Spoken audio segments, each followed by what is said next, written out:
Hello student. आज हम फिर से आपके लिए एक और क्लास 12 की भौतिक विज्ञान का एक और मोस्ट इम्पोर्टेंट टॉपिक लेके आए हैं, जिसमें हम देखेंगे निरक्षीय रेखा में विद्युत क्षेत्र की तीव्रता के लिए व्यंजक। ओके, तो सबसे पहले निरक्षीय रेखा होती क्या है। तो मान लीजिए एक द्विध्रुव चालक है, तो द्विध्रुव चालक की अक्ष से लंबवत रेखा, यानी द्विध्रुव चालक के अक्ष से लंबवत रेखा क्या कहलाती है, अपन लोगों की निरक्षीय रेखा कहलाती है। अब निरक्षीय रेखा के लिए व्यंजक हम कैसे प्राप्त करेंगे। तो मान लीजिए सबसे पहले ए बी क्या है, एक द्विध्रुव चालक है जिनकी आवेश क्रमशः क्या है, -q और +q है, और बीच की दूरी क्या है, अपनी 2l है। ओके, अब चालक के किसी बिंदु O से लंबवत स्थिति में r दूरी पर कोई बिंदु क्या है, P है, जिस पर हमें विद्युत क्षेत्र की तीव्रता के लिए तीव्रता का मान ज्ञात करना है। ओके, दोबारा देखिए, माना ए भी एक क्या है, विद्युत द्विध्रुव है जिनकी आवेश क्रमशः -q और +q है, बीच की दूरी 2l है। चालक के किसी बिंदु O से r दूरी पर कोई बिंदु क्या है, P है, जिस पर हमें विद्युत क्षेत्र की तीव्रता का मान ज्ञात करना है। ओके, तो सबसे पहले इसको हम नोट करेंगे। तो मान लिया, माना ए बी एक विद्युत द्विध्रुव चालक है। चालक नहीं लिखना हो तो नहीं लिखा करो, विद्युत क्या है, द्विध्रुव है, जिनके आवेश क्रमशः क्या मान लिए, Q1 नहीं -q बा +q है। ओके, अब -q और +q है तथा इनके बीच की दूरी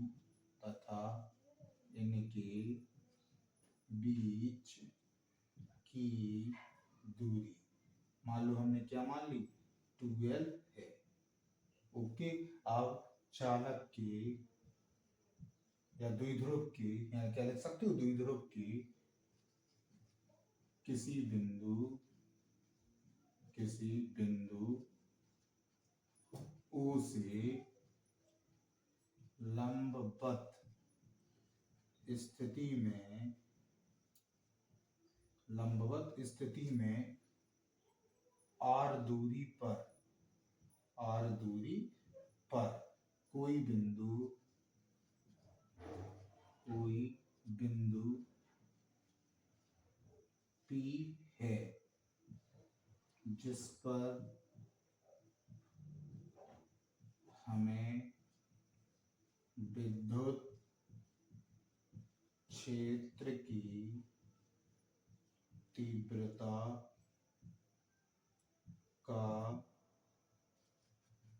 मान ज्ञात करना है।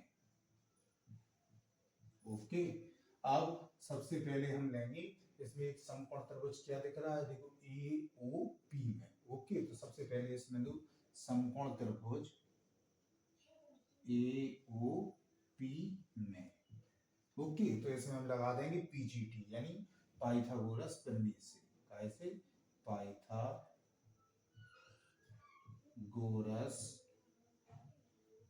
प्रमेय से। तो पाइथागोरस प्रमेय का फॉर्मूला क्या होता है, कर्ण का स्क्वायर।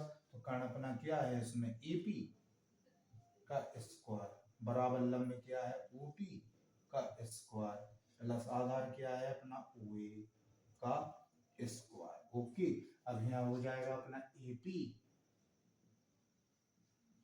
का स्क्वायर बराबर, अब OP का मान कितना दिया है इसमें, R स्क्वायर, यानी R दिया था, और OA का मान क्या है, L। सो यहाँ क्या हो जाएगा, L स्क्वायर।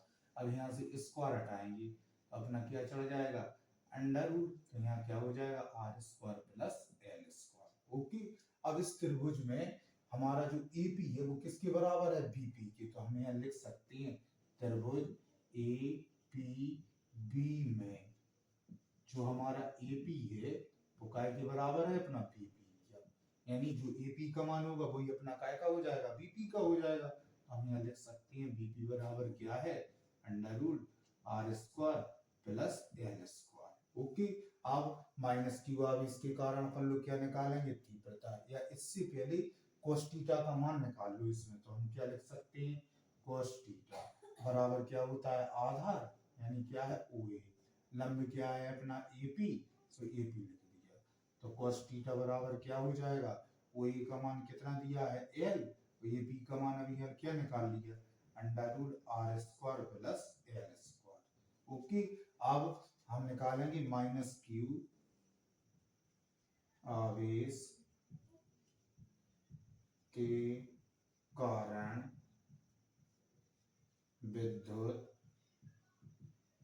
क्षेत्र की क्या तीव्रता। तो सबसे पहले क्या हो जाएगी, E1 बराबर 1/4 पाई एप्सिलॉन नॉट इनटू में क्या हो जाएगा Q अपॉन, अब दूरी क्या है अपनी AP का स्क्वायर। ओके, और दशा अपनी क्या हो जाएगी PA, तो यहाँ लिख देना PA काय में दशा में। ओके, अब AP स्क्वायर का मान क्या है अपने पास, R square plus L square, तो E1 बराबर क्या हो जाएगा 1/4 पाई एप्सिलॉन नॉट इनटू यहाँ क्या है Q upon R square plus L square. Okay, अब हम निकालेंगे यहाँ प्लस Q आवेश के कारण विद्युत क्षेत्र की तीव्रता। ओके, तो इसमें क्या हो जाएगी अपनी E2 बराबर 1/4 pi epsilon naught into Q upon, अब इसमें हो जाएगा BP का स्क्वायर, तो BP का मान भी क्या है अपने पास, BP का मान हो जाएगा अपने पास डायरेक्ट, यहाँ हो जाएगा R square plus L square. Okay, तो E1 का मान भी निकाल लिया और E2 का भी निकाल लिया। अब इसमें देखो E1 का मान E2 के कैसा लग रहा है, बराबर है, और इसकी दिशा और बता दो, इसकी दिशा हो जाएगी BP दिशा में। ओके, अब इसमें E1 का मान काय के बराबर है अपना E2 के बराबर है, तो सबसे पहले इसको हमने क्या कर दिया साफ।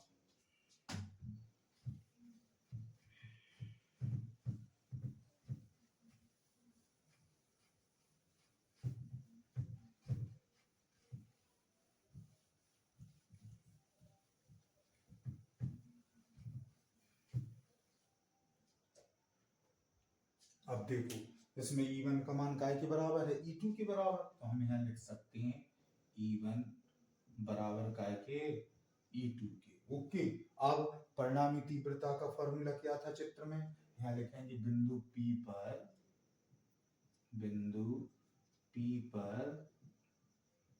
परिणामी विद्युत क्षेत्र की तीव्रता।